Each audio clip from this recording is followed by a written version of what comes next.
دونوں سے ایک ساتھ ہی ملاقات ہوئی ہے، اور خان صاحب اور بشریٰ بی بی کو تقریباً 3 ہفتے بعد القادر ٹرسٹ کیس میں ان کی ملاقات ہوئی، تو حوصلے ان کے بلند تھے، اور انہوں نے ایک بات بڑی واضح کی ہے کہ ان کو جو یہ قید و بند کی مصیبتیں وہ جھیل رہے ہیں وہ صرف اسی لیے ہے کیونکہ وہ کوئی ڈیل نہیں کرنا چاہتے. پاکستان کے بقا کے لیے وہ سٹینڈ لے رہے، پاکستان کے عوام کے لیے وہ سٹینڈ لے رہے، اور انہوں نے ایک بات بڑی واضح کر دی ہے کہ پاکستان کے فائدے کے بغیر کوئی بھی ڈیل نہیں ہوگی، اور عوام ان کی طاقت ہے، اور عوام نے اپنا فیصلہ 8 فروری کو سنا دیا ہے. چونکہ بشریٰ بی بی صاحبہ کی طبیعت پچھلے ہفتے تقریباً میں کہوں گی 13 دن ہو گئے ناساز ہوئی تھی، اور 13 دن ہونے کے باوجود ابھی تک ان کا کوئی اسپیشلسٹ چیک اپ نہیں کرایا گیا ہے، تو اس پہ ہمارے تھوڑے ہائی کنسرنس تھے. وہ ہم نے جو آنریبل جج صاحب ہیں ان کو بھی آگاہ کیا، باقاعدہ اپلیکیشن پٹ اپ کی.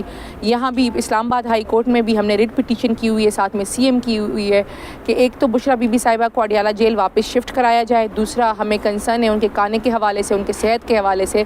تو ہم نے آنریبل کورٹ کو آگاہ کیا ہے کہ ہمیں یہ اندیشہ ہے کہ ان کو پوائزن کیا جا رہا ہے اور ان کی جان کو شدید خطرہ ہے، تو اس لیے جو جلد از جلد اس پہ کوئی فیصلہ سنایا جائے اور انصاف کیا جائے. اچھا، گزشتہ ملاقات میں آپ نے کہا کہ ان کو کوئی ایسی چیز دی گئی ہے جس کی وجہ سے ان کو تیزابیت ہو رہی ہے، معدے میں جلن ہو رہی ہے، تو کیا بتایا کون سی ایسی خاص چیز تھی، کون سا ڈش تھا جس کی وجہ سے جس کے کھانے کے بعد ان کی حالت غیر ہوئی؟ دیکھیے جی، بشریٰ بی بی صاحبہ نے کہا کہ اس دن میرا روزہ تھا اور افطاری میں مجھے جو سالن تھا اس میں ایسا تھا کہ مجھے فیل ہوا کہ شاید اس میں تھوڑی مرچ ہے، لیکن جب میں نے وہ کھانا پورا کھایا، مطلب اتنا زیادہ مرچیں نہیں تھی کہ میں وہ کھانا کھا ہی نہیں سکتی، مجھے لگا تھا کہ انہوں نے مرچیں ڈالی ہے مجھے تنگ کرنے کے لیے، تو میں نے وہ کھانا کھا لیا.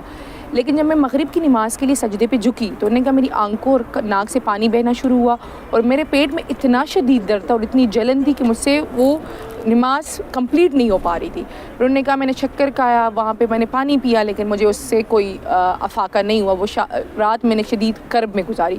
اگلے دن میں نے جو ناشتہ ہے وہ 1 ٹوسٹ اور چائے تھی، وہ میں نے 2 گھنٹوں میں کمپلیٹ کیا کیونکہ میں کھا ہی نہیں پا رہی تھی. انہوں نے ان کو جو بشریٰ بی بی صاحبہ کے میڈیسنس تھے وہ نہیں دیے. انہوں نے ان کے میڈیکل چیک اپ کے لیے جو ہے ینگ ہاؤس جاب والے لائرز بھجوائے تھے، کیونکہ انہوں نے کہا ینگ لائرز تھے، اور ان کے پاس باقی باتیں تو چھوڑے، ان کے پاس جو بی پی اپریٹس تھا وہ بھی خراب تھا. انہوں نے کہا انہوں نے جب میرا بی پی چیک کیا تو میرا بی پی، انہوں نے کہا آپ کا زیادہ ہے. میں نے کہا میرا تو کبھی زندگی میں بی پی زیادہ نہیں ہوا ہے. میں نے کہا یہ جو جیل کے سٹاف ہے جو فیمیلز ہیں، آپ ان کا بی پی چیک کریں. تو جب جیل سٹاف کا بی پی چیک کیا گیا تو سب کا بی پی ہائی تھا. تو یہ حالات تھے جو میڈیکل ٹیم چیک اپ کرانے کے لیے گئی تھی، ان کے حالات تھے. تو اس لیے ہم نے ہائی کنسرن شو کیا. ہم نے کہا ہے کہ آپ پمس کے high qualified specialist along with شوکت خانم کے اسپیشلسٹ ٹیم بھجوائیں اور ان کا پراپر چیک اپ کرائے، کیونکہ جو تکلیف ہے وہ کہہ رہی اب میری جو جلن ہے وہ کم ہو گئی ہے لیکن میرے منہ کا ذائقہ نہیں ہے، اور میں پانی بھی پیتی ہوں تو مجھے ایسا ٹیسٹ آتا ہے جب انسان اینٹی بایوٹکس لیتا ہے اور اس کے منہ کا جو ذائقہ ہو جاتا ہے، حالانکہ وہ کوئی اینٹی بایوٹکس نہیں لے رہی، نہیں ان کو کوئی ایسی ادویات دی جا رہی ہے. تو یہ ان کے ہائی کنسرنز ہیں.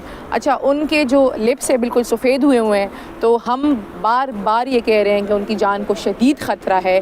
ہمیں ہائی کنسرنز ہیں کہ جو ان کا کھانا ہے وہ ہیلدی نہیں ہے. تو اس لیے میں نے بتایا نا کہ ہم ریٹ پٹیشن میں بھی آئے ہیں، لیکن میں آپ کے کیمرے کے توسط سے جو رسپانسبل لوگ ہیں ان کو بھی یہ کہنا چاہتی ہوں کہ جلد از جلد جو ہے نا ان کا میڈیکل چیک اپ کرایا جائے اور ان کو واپس اڈیالہ جیل شفٹ کیا جائے. اچھا، اس کے ساتھ ساتھ یہ بتائیے گا، مشال آپ کی متعدد ملاقاتیں ہو چکی ہیں بشریٰ بی بی صاحبہ سے، تو سارا دن کیا کرتی رہتی ہیں؟ تنہائی میں کیسا وقت گزارتی ہیں؟ کیا ایکٹیویٹیز ہوتی ہے جیل کے اندر جو سب جیل قرار دیا گیا ہے بنی گالا کو وہاں پر؟ لیکن جی، بشریٰ بی بی صاحبہ کی پہلے بھی روٹین یہی تھی کہ وہ زیادہ تر ٹائم اب عبادت میں گزارتی تھی، تو اب بھی وہ یہی کہہ رہی ہے کہ میں جو زیادہ تر ٹائم ہے وہ عبادت میں ہی گزارتی ہے. اور چونکہ وہ ایک ہی کمرے تک ان کو رکھا گیا ہے، اس کمرے کی کھڑکیاں روشن دان تک بند ہے. اب یہ ڈیولپمنٹ ہوئی ہے کہ اس کمرے کی ایک کھڑکی روزانہ 1 گھنٹے کے لیے کھول دی جاتی ہے اور 1 گھنٹے بعد وہ بند کر دی جاتی ہے. اس کے علاوہ وہ تمام تر ٹائم عبادت، نماز، تہجد میں گزارتی ہے. ایک ہوا ہے کہ پچھلی ابھی ملاقات میں خان صاحب نے ان کو ایک بک دی ہے، اسلام کی ایک بک تھی انگلش میں، تو خان صاحب نے کہا ہے کہ اب جب یہ جو میں نے کتابیں پڑھی ہے اس میں سب سے بہترین کتاب ہے تو یہ آپ پڑھیے گا, آپ کا ٹائم اچھا گزرے گا. لیکن دونوں کی ایک ساتھ ایک ہی دن ایک ہی ٹائم پہ ہوتی ہے. کیا بشریٰ بی بی آنے والے وقت میں کوئی بڑا فیصلہ کر سکتی ہیں, کیونکہ حالات ان کے لیے ابھی بھی اس طرح نہیں ہے, کیا وہ بھی عمران خان کے خلاف کوئی بیان دے سکتی ہیں؟ یا مجھے نہیں سمجھ آ رہی ہے, آپ کو یہ کویسچن کرنا ہی نہیں چاہیے تھا, لیکن چلیے اگر آپ نے یہ کویسچن کر لیا تو میں آپ کی یہ بتا دوں کہ بشریٰ بی بی صاحبہ نے اتنی جو سزائیں ہیں وہ صرف اس لیے ان کو پریشرائز کرنے کے لیے دی گئی. تو انہوں نے ایک ہی بات کی اور انہوں نے سب سے بڑا فیصلہ یہ کر دیا ہے کہ وہ عمران خان کی طاقت بن کر اس ملک کے بقا اور اس ملک کی عوام کے لیے کڑی رہے گی.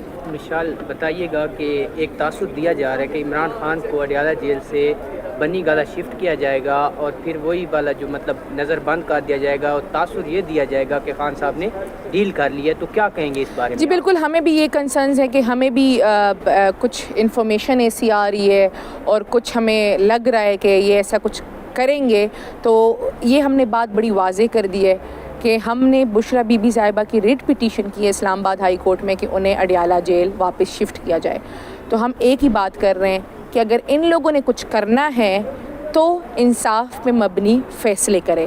اس کے علاوہ خان صاحب اور بشریٰ بی بی اڈیالہ جیل میں ہی رہیں گے جب تک انصاف پہ مبنی فیصلے نہیں ہوتے اور اس ملک کی بقا کے لیے کڑے رہیں گے.